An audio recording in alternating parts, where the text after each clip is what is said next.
Sindhu Bhairavi சீரியலோட upcoming ப்ரொமோவில் என்ன நடக்குது அப்படின்னு பார்த்தீங்கன்னா, இப்போ சிந்து மேலே எல்லாருமே சேர்ந்து பழி போட்டுட்டாங்க. சிந்து தான் நகையை திருடிக்கிட்டு டூப்ளிகேட் நகையை கொண்டு வந்து கொடுத்துட்டா அப்படின்னு சொல்லி வேற வழியே இல்லை. சிந்துவை வந்து சஞ்சய் அரெஸ்ட் பண்ணிக்கிட்டு போயிடுறாப்புல. இந்த பக்கம் கோயில்ல வந்து பாத்தீங்கன்னா எல்லாரும் சேர்ந்து ஒரு மீட்டிங்கை போட்டு அன்னபூர்ணிய கோயில் கமிட்டி நம்பர்ல இருந்து நாங்க நீக்கிறோம் அப்படின்னு சொல்லிடுறாங்க.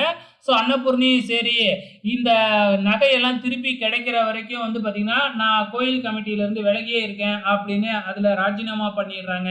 இந்த பக்கம் சிந்துவை சிறைச்சாலையில வச்சு நம்ம சஞ்சய் இன்வெஸ்டிகேஷன் பண்ணிக்கிட்டு இருக்கிறாப்புல.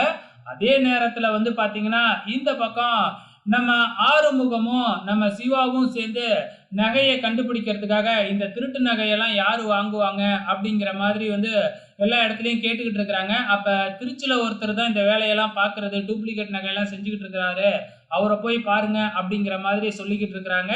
ஸோ எப்படியும் இவங்க ரெண்டு பேரும் சேர்ந்து உண்மையை கண்டுபிடிச்சிருவாங்க. ஸோ இதுக்கப்புறம் என்ன நடக்கும் அப்படிங்கிறத பொறுத்திருந்து பார்க்கலாம்.